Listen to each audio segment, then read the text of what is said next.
You are listening to Castles and Cryptids, where the castles are haunted and the cryptids are cryptic as fuck.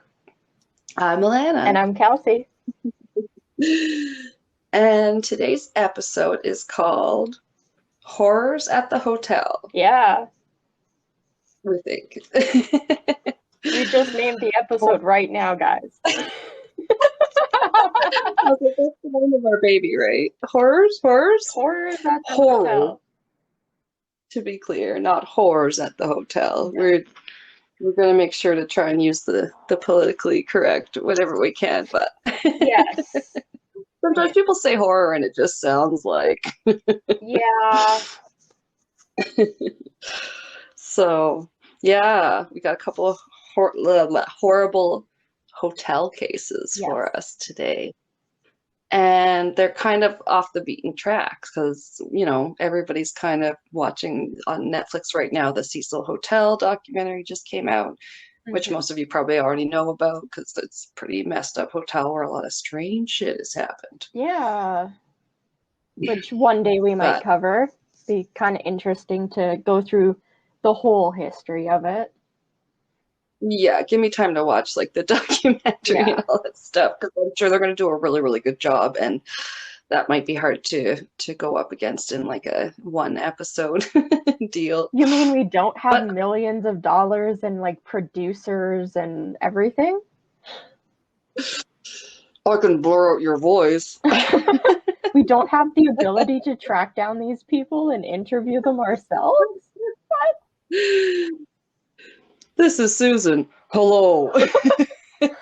Hello, I'm Susan. On Wine and Crime, they're always, I think it's from Mean Girls, but it's Gina. Gina? Is it pronounced Gina? It's Gina. Anyway. I have to rewatch that movie. I think I've only ever seen it twice.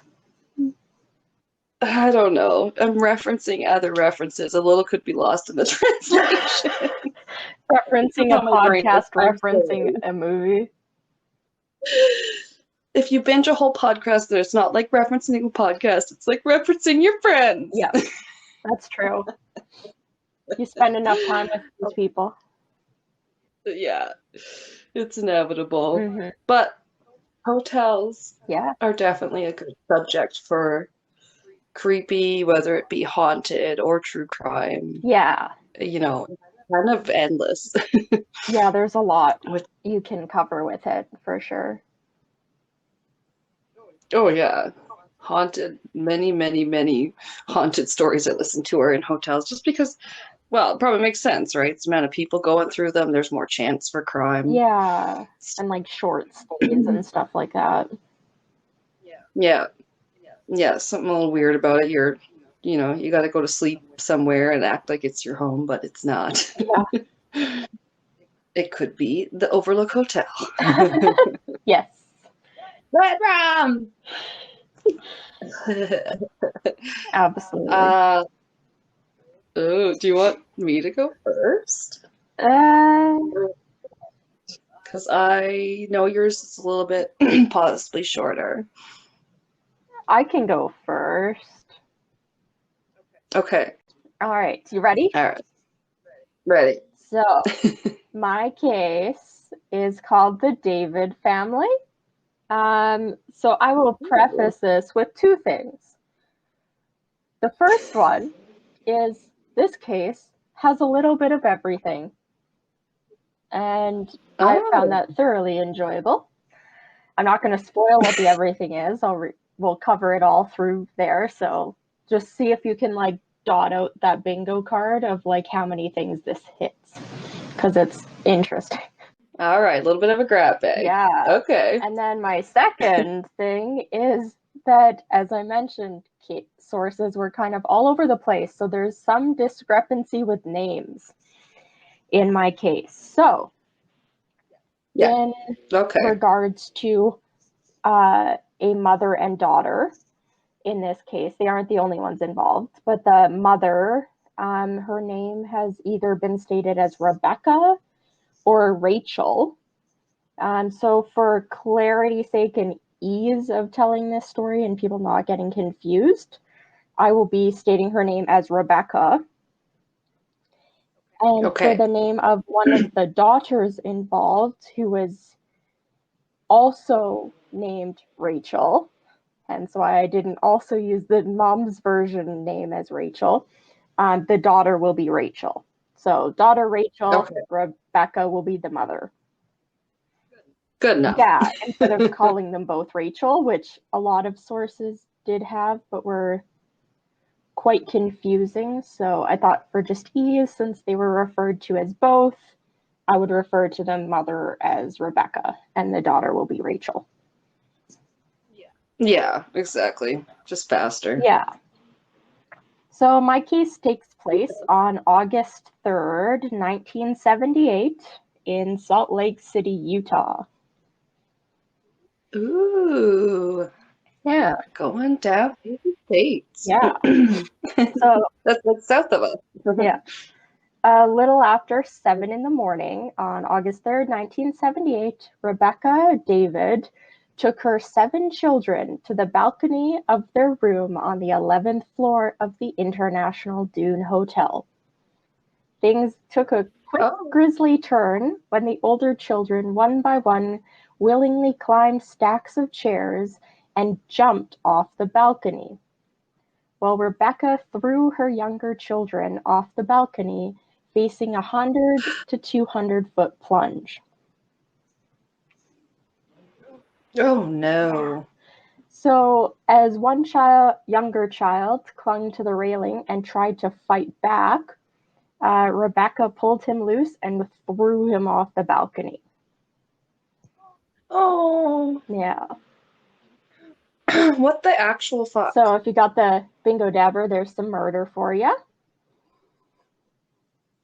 7 times infanticide. Yeah. So, onlookers yelled stop and no from the ground, watching as the children's bodies one by one hit the first floor roof. So there was kind of an awning on one of the windows on the Oh, first floor. So some of the children's bodies, as they were falling, hit the awning and then landed on the ground or just hit the ground like straight on. oh, One child, one of the boys, I think it was, if I remember correctly, actually like fell into the gutter um, of the street. oh my God. You didn't tell me your case was horrible in the way of I want to kill myself now. Yeah, it's a downer for sure. Yeah. Um, Oh my God. I kind of hope she killed herself. yeah, we'll get to that. Um, Okay. so at least 3 out of the 7 children were quite a bit older, and they were the ones that climbed on top of piled chairs, and then they themselves went over the railing. So it was the younger children that she like threw or forced over or picked up and tossed over. So once all 7 children had gone over the railing, Rebecca herself then climbed over the railing and clung to it. The appalled onlookers that had been yelling stop and no suddenly changed their tune and chanted for her to jump, which she, of Oh course, my did. God. What year was this again? 1978. Holy Yeah. fuck. Sorry, you would think that they would have better security at this point. It just seems like that would take a few minutes. You know what I mean? So Yeah, it's nothing crazy. really. Can someone get into the room from the inside, you know? That's a good point. I didn't really find anything. Like people were interviewed on the scene, and stuff Hmm. about it on that video I found, but yeah, they didn't really talk about trying to stop or like what was really going on. Wow. Okay. Yeah, so far we got murder and now suicide. So Rebecca, That's like, well, they call it like it's like a family massacre or something yeah, too. There's like, familicide or I forget there's a name for it when it's a whole you kill the whole family, like a but you've hit a few. Yeah, it'll keep Think going. It gets better.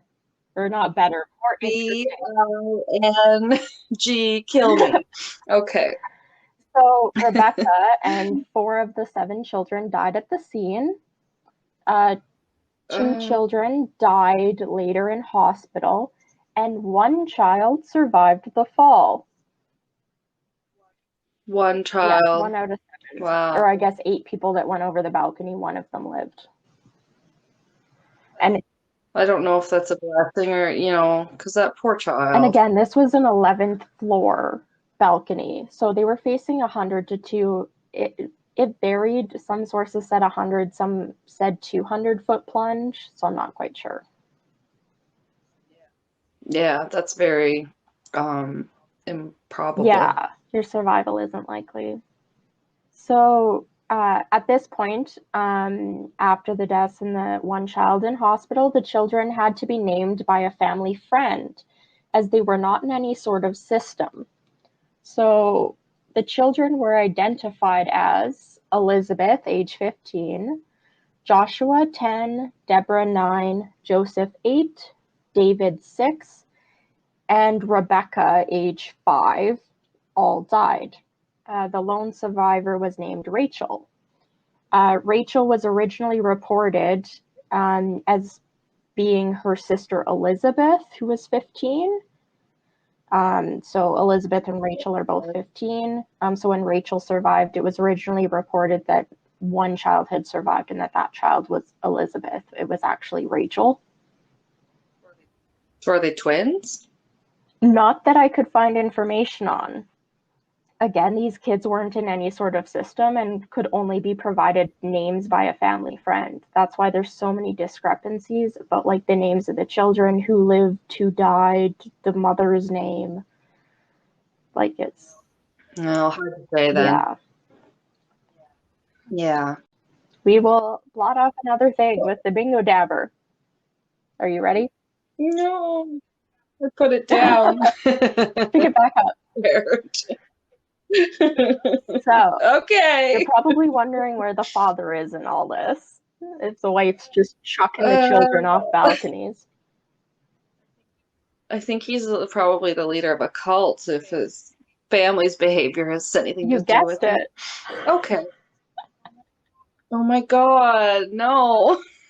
No! You got it. You're the winner. Oh, God damn it, I was only half joking. Right? Oh. So, the father, Emmanuel David, formerly known as Charles Bruce Longo, was a member and returned missionary of the Church of Jesus Christ of Latter-day Saints. So he was Mormon. He had been excommunicated along with several of his friends in 1969. Oh. Yeah. From the cult? From the church. Wait. The Mormon church. Okay. Yeah. So Got he it. believed himself to be a prophet of God, and many times even called himself a god, claiming to be Jesus, God, or the Holy Ghost. Oh, great. Yeah. So after nervous laughter. So after being excommunicated from the church, he created a small cult of followers that he called the Family of David. So it comprised mostly of immediate family members, including his wife Rebecca and their 7 children.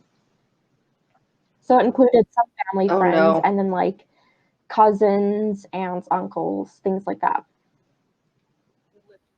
Literally the family of David. Oh my God. Those who belong to the family of David believe that the Star of David belongs to Emmanuel and not Jesus. Okay.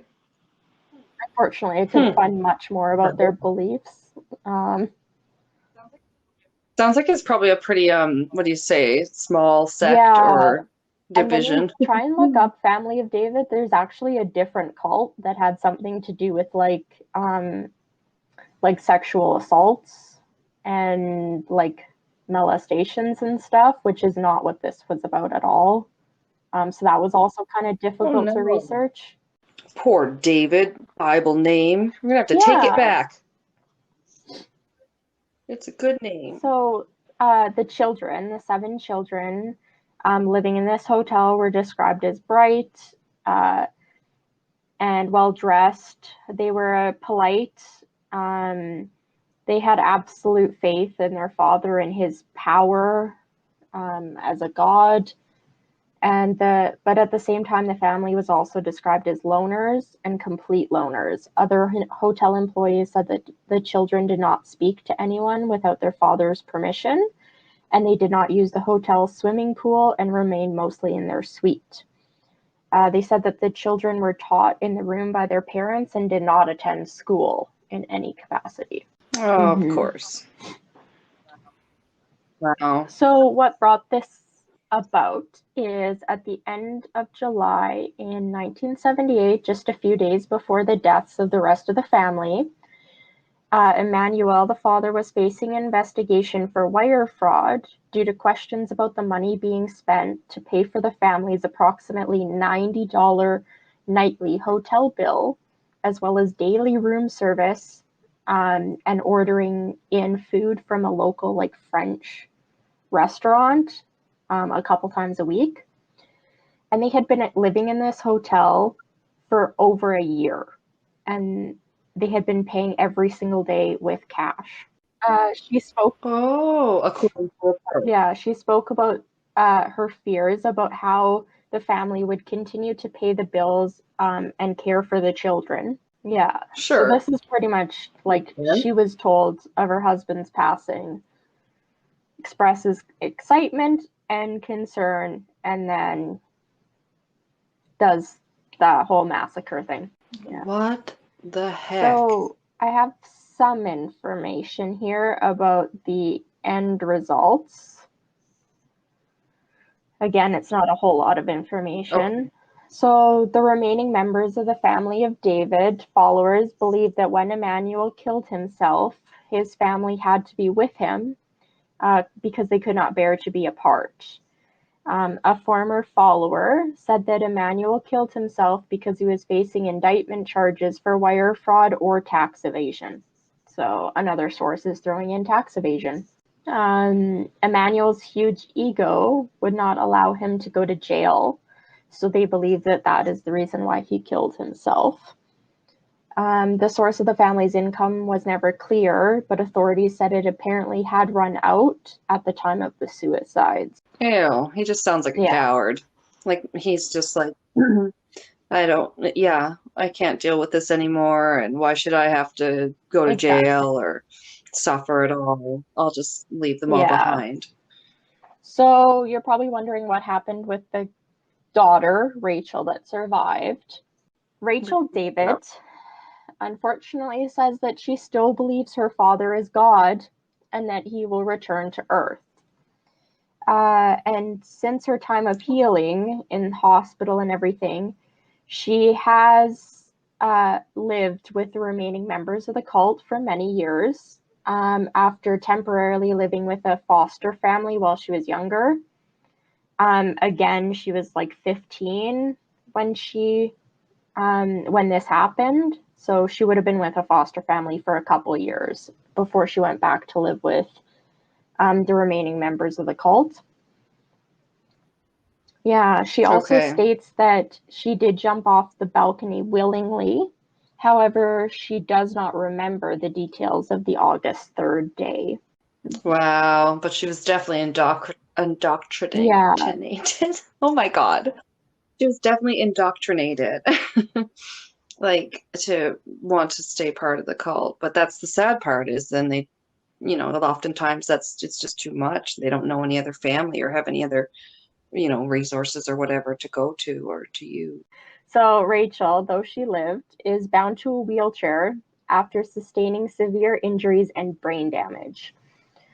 She was brought to the hospital with both legs broken and multiple injuries to the pelvis, arms, jaw, teeth, tongue, shoulders, and spleen.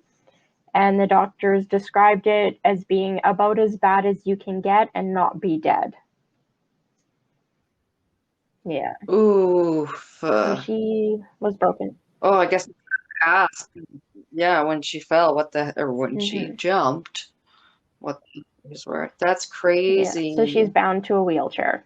And this cult still exists, it Yes. sounds like. So Great. she is stating that, so in an interview, she stated that she does remember her father saying that he will be back, and she believes that he will. That was an interview with Broadcast Monday on the TV magazine program Inside Edition. She states that her father never ever lied. Um, and unfortunately, the program has confirmed that she has continued to try and follow the suicide order. And since this tragedy, has attempted to kill herself several times. No. I don't like that. So, the members of the cult in Utah, where this happened, as well as in Spokane, have all since changed their last names to David. Right. Why doesn't he go by JC if he is Jesus Christ and he's never lied? And he's coming back Right? from the dead. Jesus David Amen. Christ. Cheese and I rice. apologize. I'm not trying to offend the Christians. So, That's in a horrible. testimonial, That, what was that? you lived up to the title. That was horrible. So, in a testimonial letter, the group's leaders signed 3 years ago outlines their doctrine. This was in 2008. They outlined their doctrine, including a belief that they were reincarnated biblical figures, the figures Moses, Abraham, Adam, Eve, and others.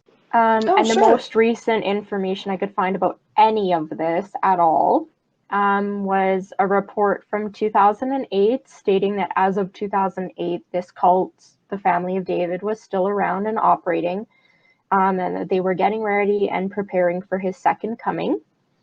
And at this time, about a dozen members of the family of David live in Spokane and Aurora, Colorado.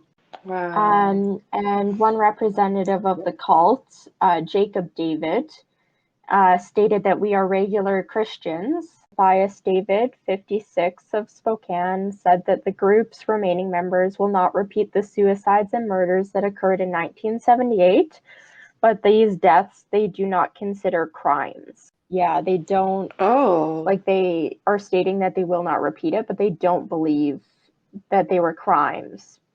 And they're the ones that provided the. Why would they even have to add that? Like, can't you just say, no, cops, we're not going to Yeah, do it again? Do they have to be like, but we would never say he's bad, you know? yeah. It's like, whatever. So they continued Yeah. saying, what I believe is in David and Rebecca and their family. They could not be apart. So when David left, they left with him. That was their choice and a shock to us.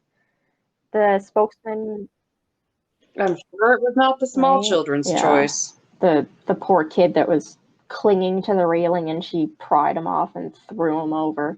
Yeah, it didn't No. seem like he wanted to go or would have been capable of Yeah. making that choice even So the spokesman at age. review said that the family of David has tried to recruit back two former followers in Utah and Kentucky who say they want nothing to do with the group, which they regard them as dangerous.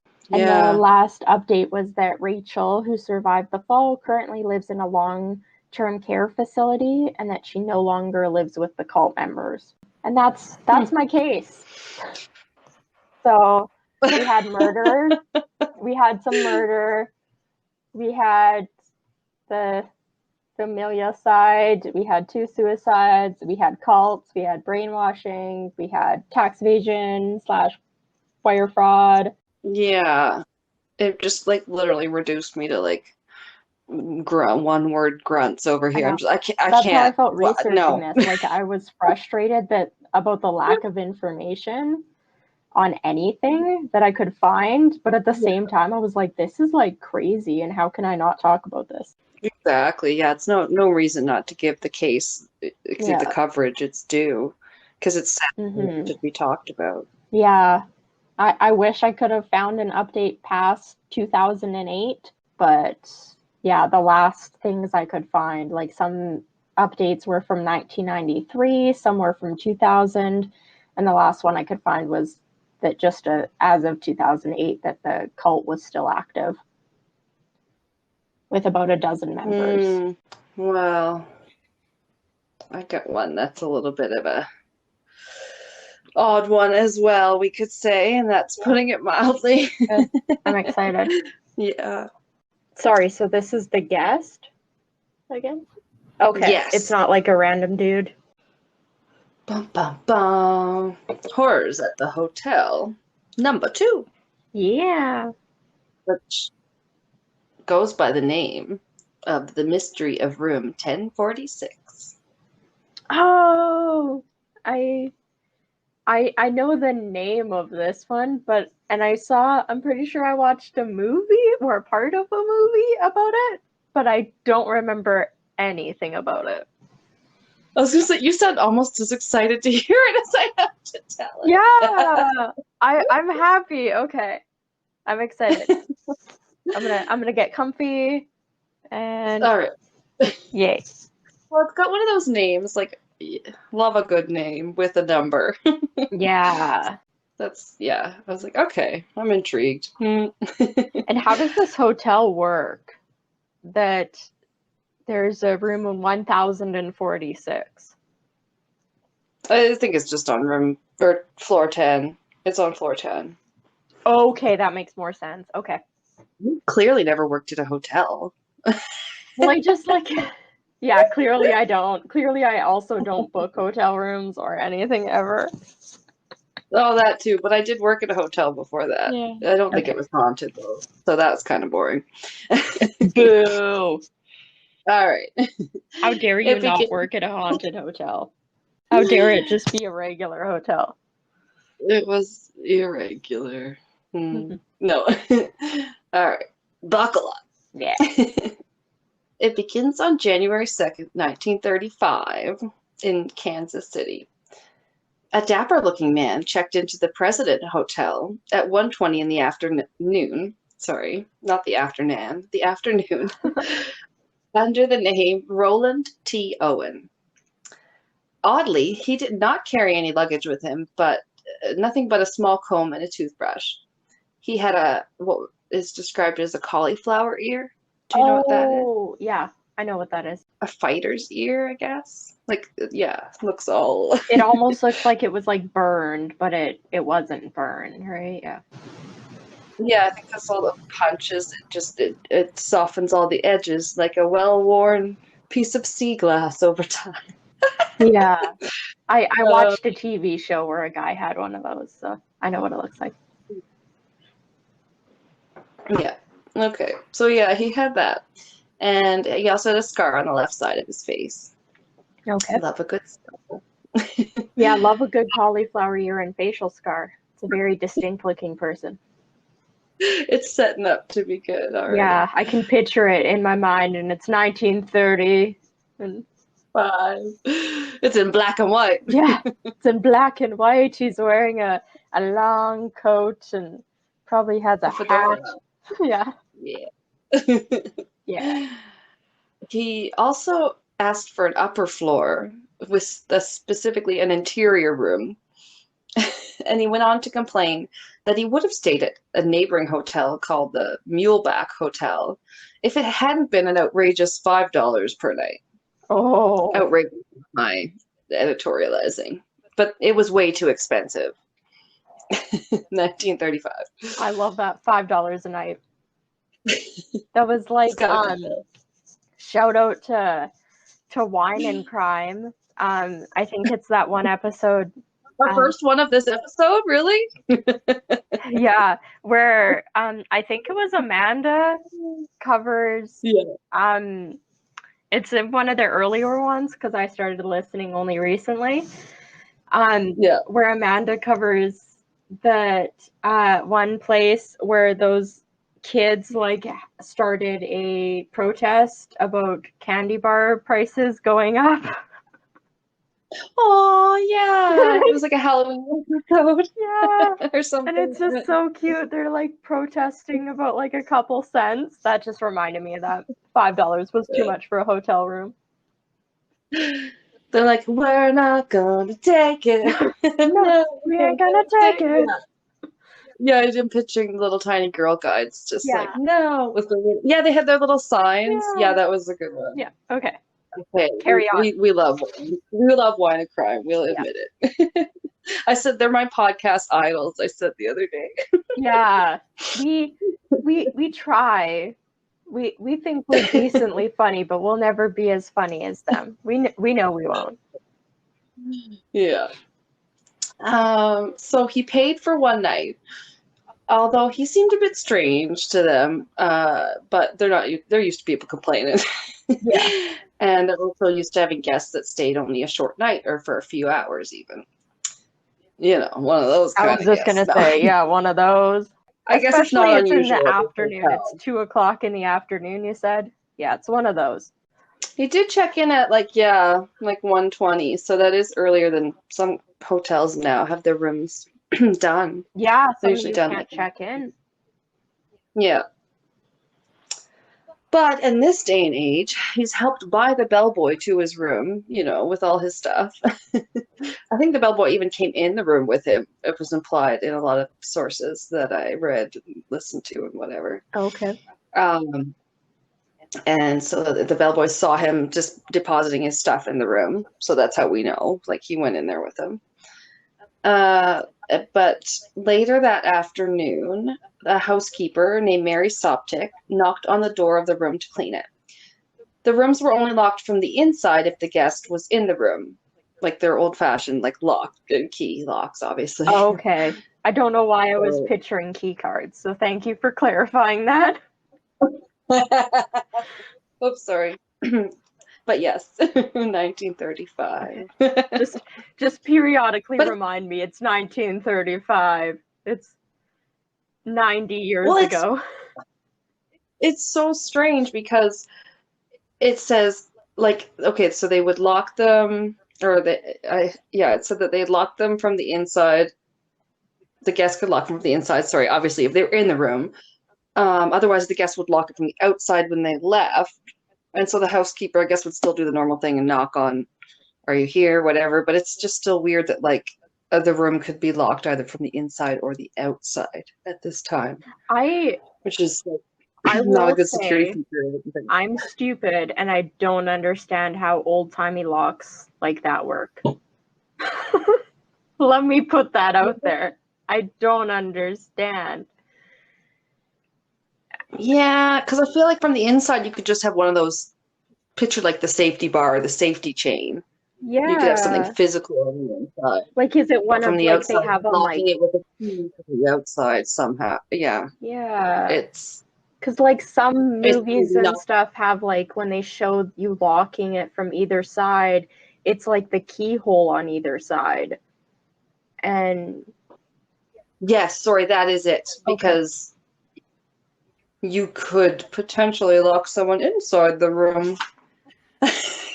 So then you'd need the keyhole. It's not like our time like deadbolt or whatever where you just click a thing and that's what you mean locking it from the inside. It was like a key from both sides. Yeah, it must be a key in the doorknob or whatever. Yeah. Okay. I don't know keys. Right? Okay, so yeah, I'm right. I don't understand how those old-timey locks work.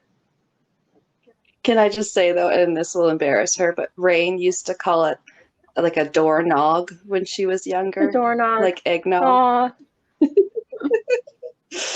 Yeah. Anyway. Where am I? So, yes. The rooms were locked from the inside if the guest was in the room. Otherwise, the guest would lock it from the outside as they left. It was around noon when Mary, the housekeeper, entered the room, so she was surprised to find the man still in his room, and he answered the door. She advised him she could come back later, but he's like, it's fine, and just go ahead, clean the room with me in here, whatever. The room, she noticed, was very dark as all the curtains were drawn. So it was like pitch black. I don't know. Pretty dark. Sorry, what Kind time of is weird. this that she came in? Well, it's in the afternoon, but like the curtains are all drawn. I'm guessing they're blackout curtains. I don't know. But like, yeah, there's no lamps on or anything like that. Oh, okay.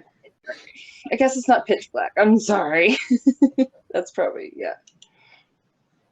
But it was very dark, she said.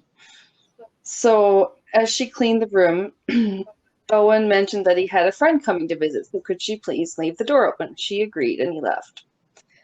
4 hours later, she re-entered the room to drop off fresh towels. The door remained unlocked, and Owen was laying fully clothed on top of the bed. It was still very dark in the room.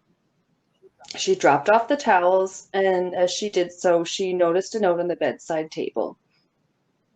I don't know how, if it was that dark, but she did. Okay.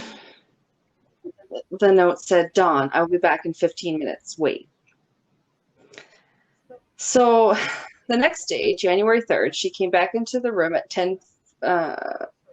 back into room 1046 at 10:30 a.m. to make up the beds, do a little bit of cleaning. You know, when someone's not fully checked out, they still actually come in and change the garbages and stuff, and right, and do like fresh towels. Yeah, exactly. I had to do that when I was in housekeeping for a little while at one hotel. It's interesting. Yeah. And the people staying one night are even messier, of course. Yeah. So she come back to do some cleaning the next day, the housekeeper. The door was locked from the outside, yet when she opened the door, she saw Owen sitting in a chair in the corner in the dark. She thought, okay, but did the cleaning required? She's getting used to him, I guess, at this point. She's like, whatever, guy likes it dark. Yeah, him just sitting quietly, laying quietly in the dark. Oh, totes normal, right? Yeah. I mean, it's in the 1930s. They don't have TVs yet? Question mark. So, like, what's there to do? I mean, better stuff, I'm guessing. A crossword. Get Owen a crossword now. So she didn't ask anything at this point about why he was in there in the dark or locked in. She was just cleaning the room. As she's cleaning the room, the phone rings and Owen picks it up. And she overhears him say, "No, Dawn, I don't want to eat. I'm not hungry. I just had breakfast." And after a moment, he repeats, "No, I'm not hungry." Still holding the phone receiver, Owen starts asking Mary questions about her job, the guests, and the hotel. Like, how many rooms are you in charge of? And what kind of people live here? Because people lived there, for a longer period of time as well. It's like had some long-term guests, obviously. And he again complained about the price of the hotel. Of the hotel. Probably the other one, I'm sorry, because it's $5 a night. Yeah. So she's like, okay, that's a little weird, but I'm going to answer your questions, and then left to go on her way. She came back later to do another towel drop-off, and this time she heard voices talking in the room. She knocked, and a deep voice that didn't sound like Roland T. Owens replied, "We don't need any towels. We have enough towels." Okay, then. She thought that a little odd. What? I said, okay, then. Okay, then. Rude. That's true. It is. Jerk. She thought that a little odd. She removed all the towels that morning, but she complied and left. So later that evening, this is January 3rd, the day after he checked in still, a man named Rob Lane was driving near the hotel and he picked up this hitchhiker. He was only wearing pants and an undershirt and had a scar on his left cheek. Rob said to the guy that he looked like he was having a rough day, and the man replied, "I'm going to kill that blank unknown." sorry, one source didn't know, and another one said, I'm going to kill that man tomorrow while looking back over his shoulder. That's So very on the nose. that that would be the more sinister version, I would say, but I'm not sure Yeah. exactly who believe what. I don't know. And then Rob said he dropped Owen off downtown at a line of parked cabs because he had hailed him thinking he was a cab or whatever. And he's like, "Here you go. Here's cabs." So around town, there was other sightings of this Roland T. Owen at the local bars. He was seen in the company of a couple of different women. He was noticed around town. No. Okay. No, his name is Roland T. Owen, so sometimes I just called him Owen, which probably doesn't Oh, help. okay. But I thought this was some I'm random sorry. dude. So who's he gonna kill then? Don? The guy doesn't know this is this random dude that picked him up on the street. Is he gonna kill that dude, Don? That's my bet. $5 on Don. This is just stuff that's sorry. This is just stuff that's going on in and around the hotel on the day of January 3rd. This is the timeline. So little like yeah, he was Roland T. Owen, the man in the room that's in the dark all the time. He was seen out and about, like he held that one guy down. He thought he was a taxi, and then when he got in, he said like, "I'm gonna kill that whatever." um, and that same afternoon, a lady named Jean Owen. Sorry, also confusing names. I apologize. No relation. But she'd just come for the day to visit her boyfriend, and she decided to stay the night in the hotel rather than drive back to her home, like at the edge of the city or whatever. So she just ends up being put in the room 1048 next to Roland T. Owen's room. Okay. And she said, yeah, so she said later to police, I heard a lot of noise, which sounded like it was on the same floor and consisted largely of men and women talking loudly and cursing. When the noise continued, I was about to call the desk clerk, but decided not to. Okay. There's a lot to follow, I guess, with this one, which is kind of what I found interesting. Another person of interest that came to the hotel that day was a regular of the premises, so probably a sex worker. She often called on male, guests at night and stuff like that. And one of the bellboys called her a commercial woman. So that evening, the evening of January 3rd, she had a date with a patron in room 1026. Although this customer was usually very prompt, this evening he was nowhere to be found. She got off on floor 10, so same floor as Owen, the other lady that's hearing all the noise, and looked around for a while, tried to find her patron or her whatever, her customer, and then eventually left. So that was kind of weird, whatever. Apparently, she came back later, like an hour later, with a man, got in the elevator. They both got off on the 9th floor. They did not get back on the elevator until 4:15 in the morning. And the elevator man noted that, obviously. He's like literally in an elevator. Yeah, all day. That's all he does. He's the elevator man. So he's like, okay, they've been there a while. I know when you guys came. Yeah. And yeah, so the man of the couple or whatever made a remark about not being able to sleep and going for a walk. And like there's all these different witnesses too, like going like, what's happening in here? Or they're witnesses because something's gonna happen. I know we haven't got there yet. Yeah.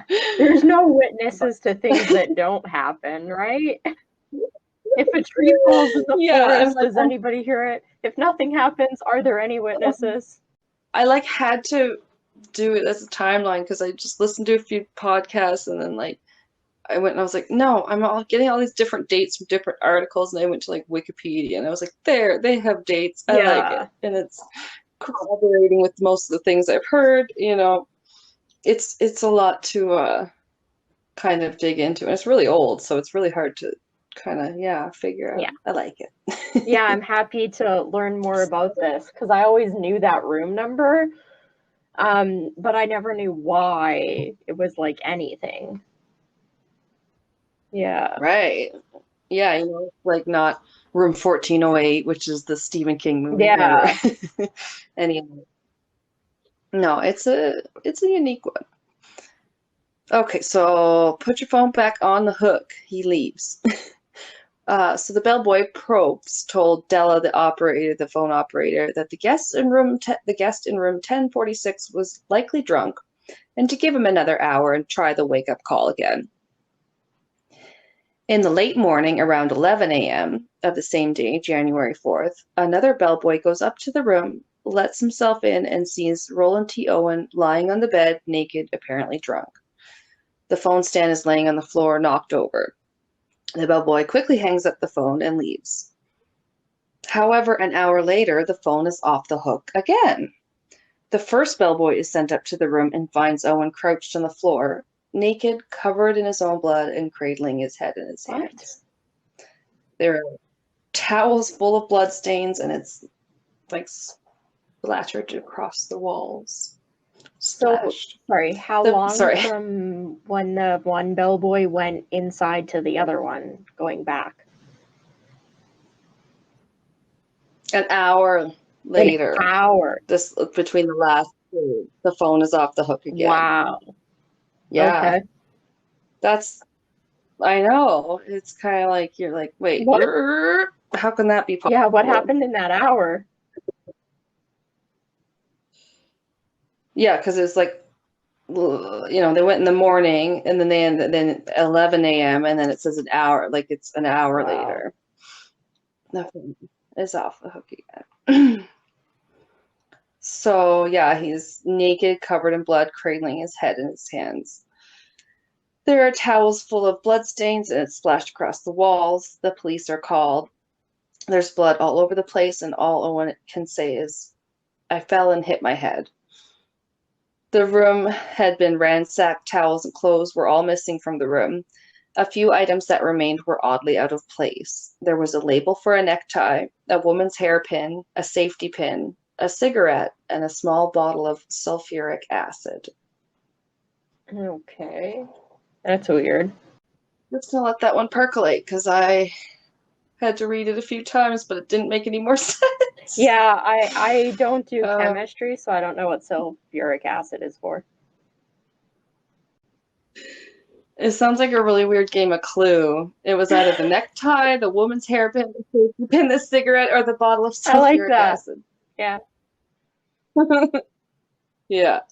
So once Owen arrived at the hospital, medical staff found his injuries to be extensive, of course. He appeared to have been bound. His arms, legs, and head showed restraint marks. He had been stabbed in the chest and had a punctured lung and a fractured skull.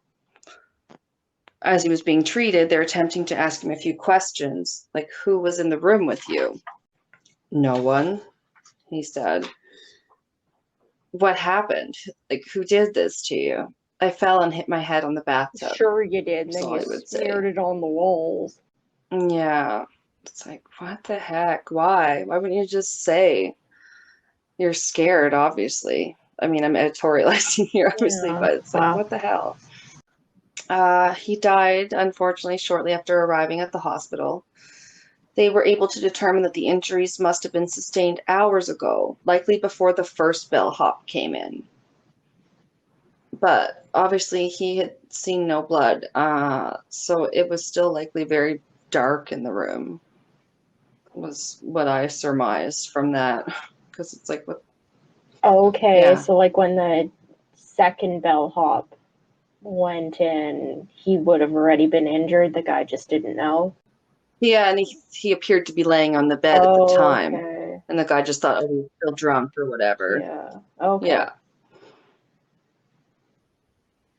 Yeah. So he likely had tried to call for help several times. So the phone kept being off the hook, probably because he was trying to call for help. Oh, that's so sad.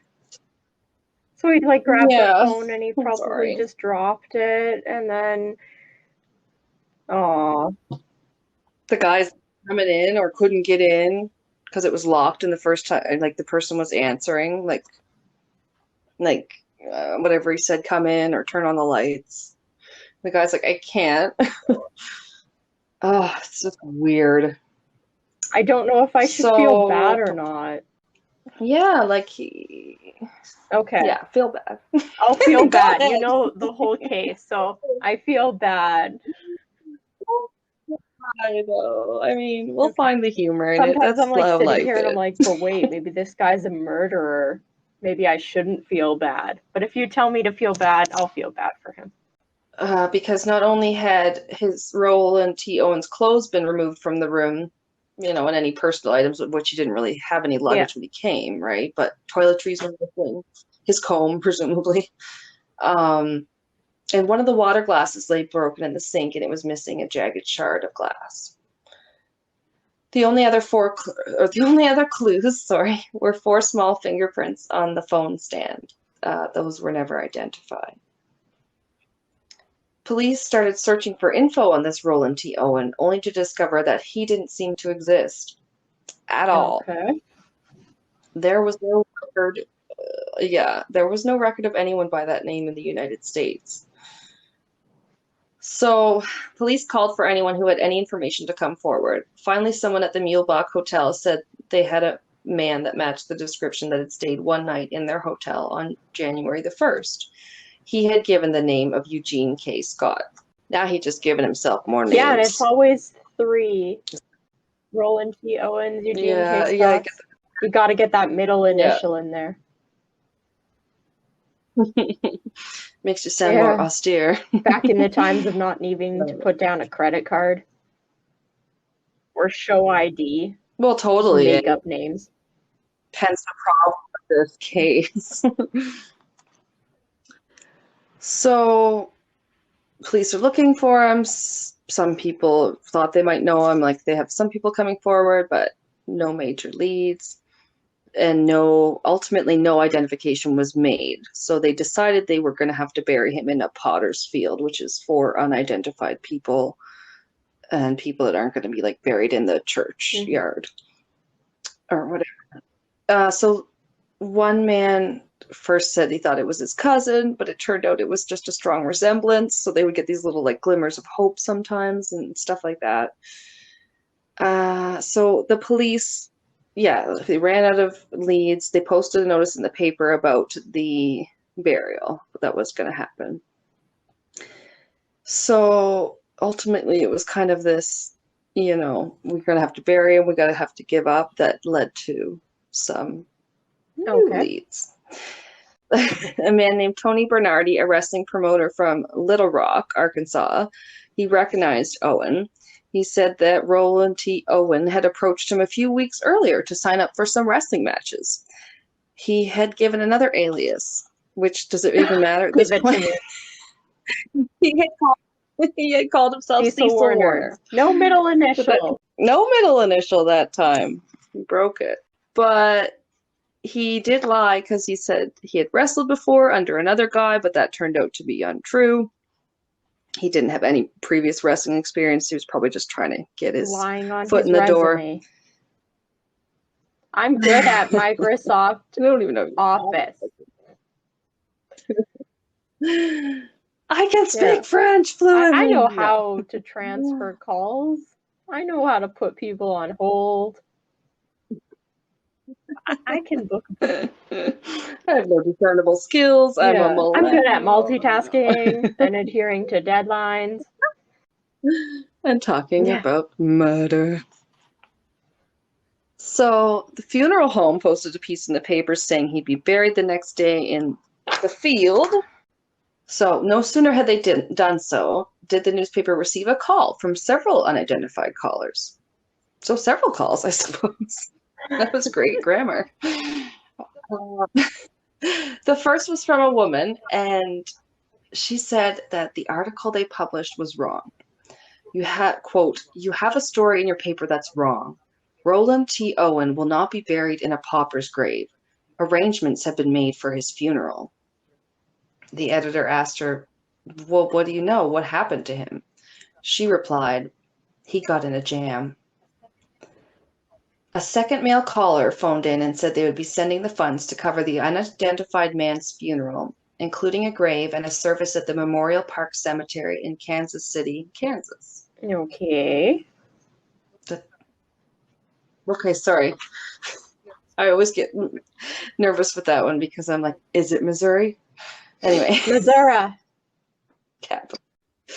Kansas City is one of those weird, it's like Lloydminster. It's one of those weird border towns. Anyway, this was so.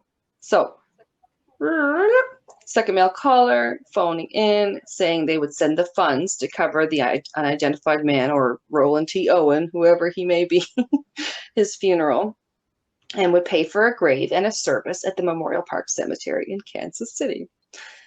This was so that the man would be near my sister, according to the caller. When pressed for more information, all the caller said was that the man had had an affair while engaged to another woman. He went on to say that the two women and the caller went to the hotel to confront Owen and stated cheaters usually get what's coming to them before hanging up. The plot thickens, right? Confused. It's like, I don't even know what to do with this. So, the floral company, the Rock Floral Company, got a request to send 13 American Beauty roses to the funeral. Who should they say was placing the roses? And the caller said, I'm doing this for my sister. A week later, on March 23rd, a package arrived. It was carefully addressed, plainly using a ruler to write out the address, and $25 was wrapped neatly in newspaper inside. So all the payments are coming in from all the callers. It's like somebody wanted to make sure he had a funeral. As they continued to plan the funeral service, a bouquet of flowers arrived with a note that said, Love forever, Louise. One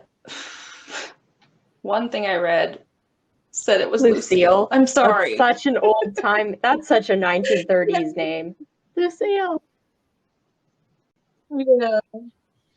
Makes me think of Arrested Development too, which is great. And also the lady that just played Lucille Bluth just passed away. And she rest in peace. Lucille, but most of it said Louise. So the note said, Love forever, Louise. And just for shits and giggles, one newspaper reported the note to have said, Leave for East.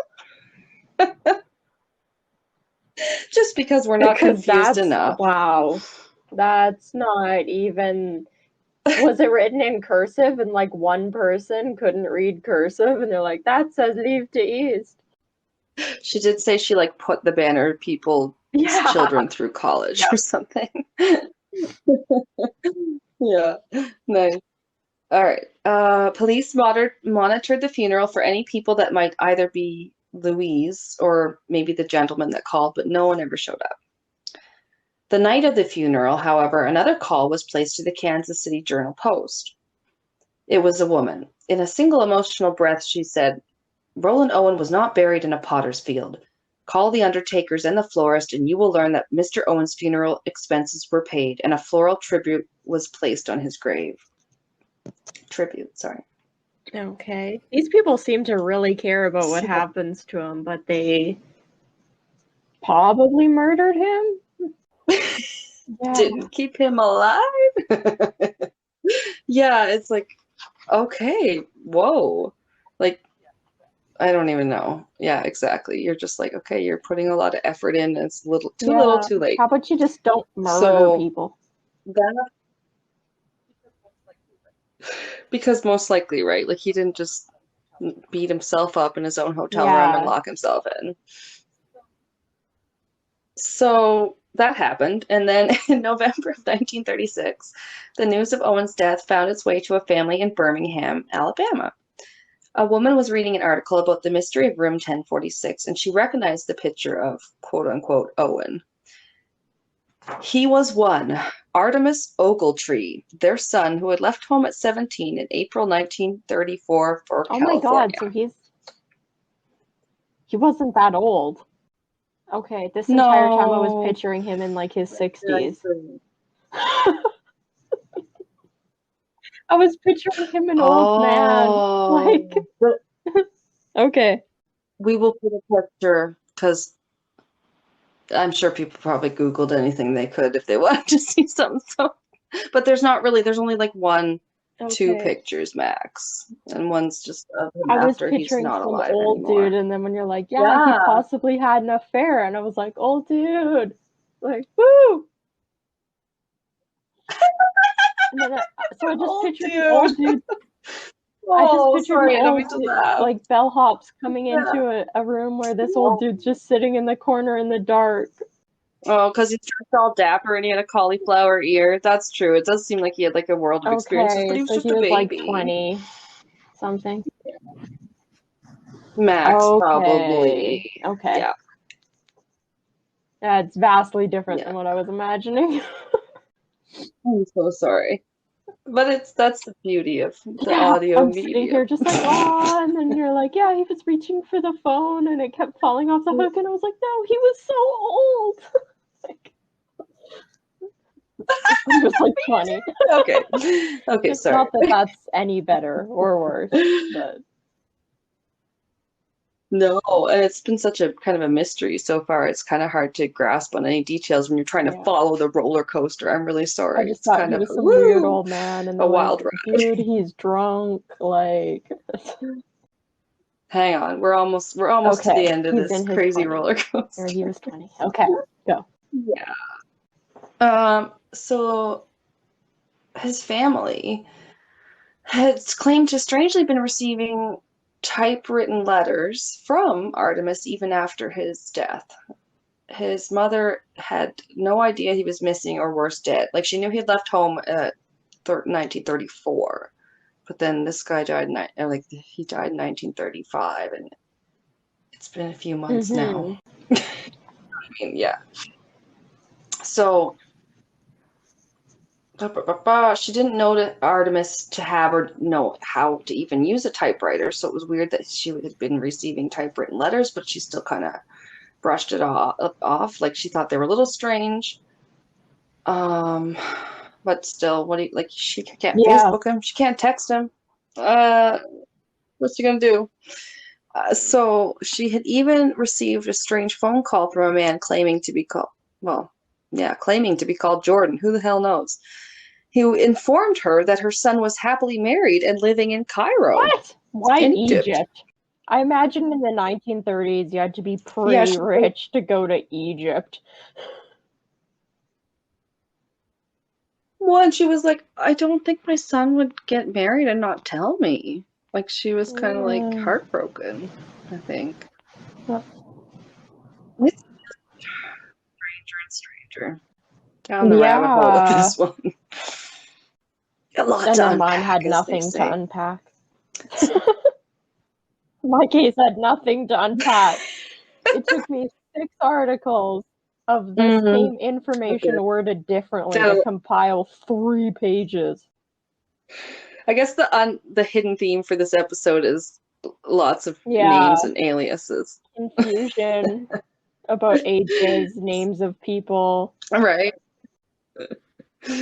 Confusion. We're Yeah. gonna have to edit this. All Edited for clarity and right. precision. Like rewind. What? Okay. So she Artemis, aka Rowan T. Owen, aka Eugene something, aka Artemis is Cecil such a great something. name. Yeah. Oh, like a messenger god? Yes, but I do believe I've heard it in references to like some sort of ancient Oh. warrior lady or something. I don't know. I've been shadow hunters Yeah. again. You know. Okay. Tangent. So, son's happy married, living in Cairo. Happily married. He hasn't been able to write you, mother, he says, this Jordan says, because he got in a barroom brawl and lost Yeah, his because that's the thumb. only finger it takes to write something on a typewriter.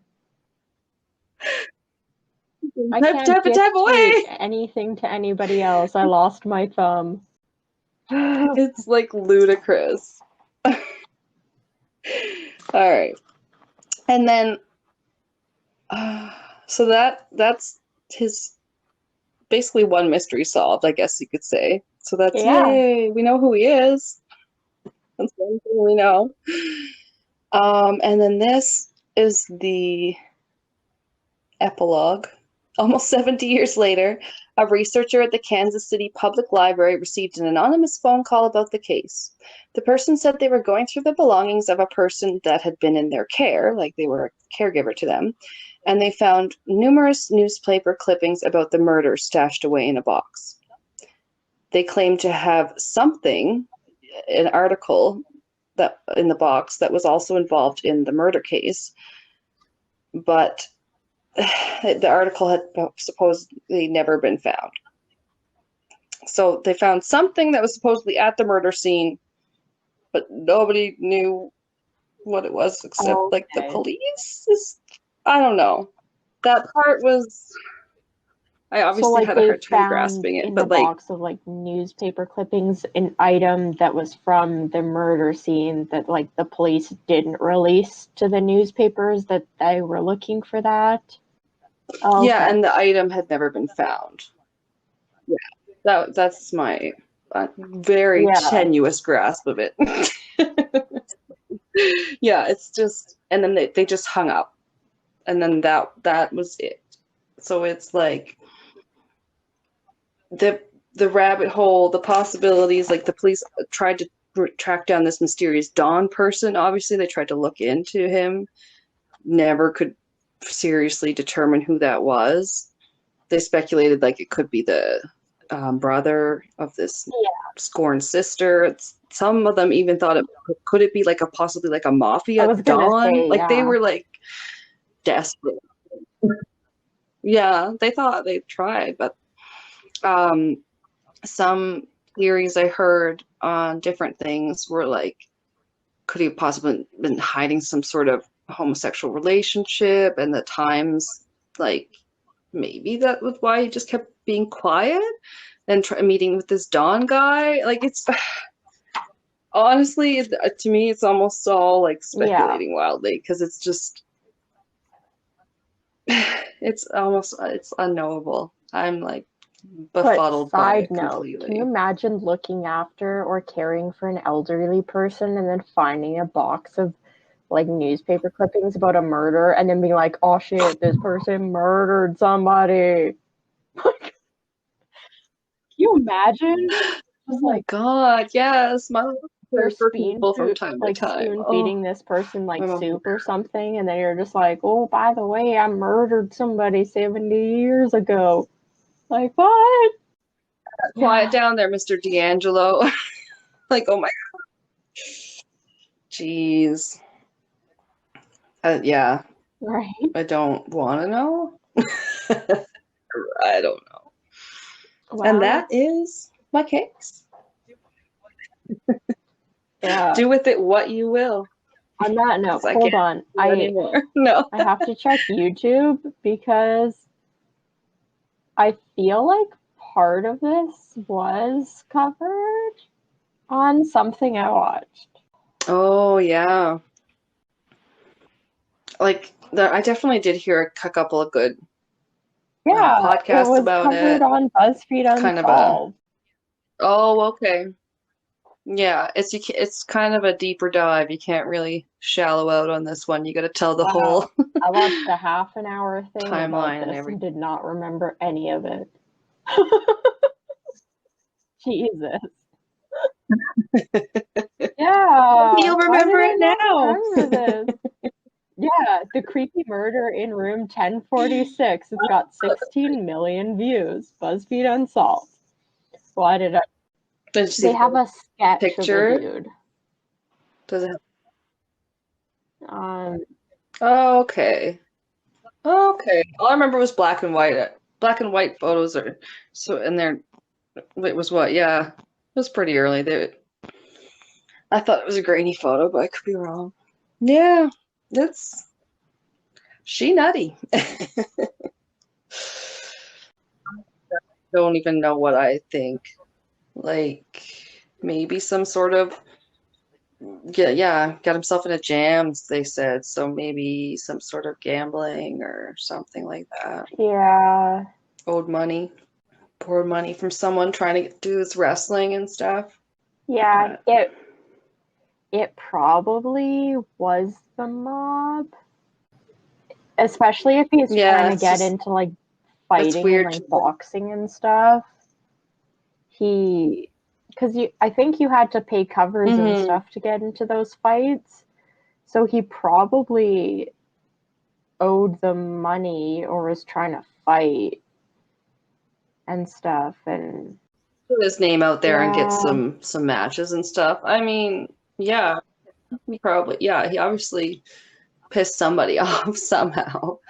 But it's just the strange part about that is like it was almost like, well, why draw it out then? Why wouldn't they just be dead? well, if they beat But him and he was like naked and who stuff knows? and stabbed and he had been there for a couple hours, it's possible like that they didn't expect him to Yeah, die, maybe? Like, or that wasn't the intended yeah. result, I guess. But the other, like the day before that and stuff was just really weird. All the different instances of like where he's like locked in his room and it's like, yeah, is it because they said someone could have come to confront him? They're like, we came to confront him. The sister, I don't know. It seems like he could have been engaged to someone, like, and then the brother got mad, right? Because he's like, it said he had an affair with someone else, one of the callers. So it's like, could it be some crazy, then it went all wrong and stuff like that. Ugh, there's just so many little loose ends with that one.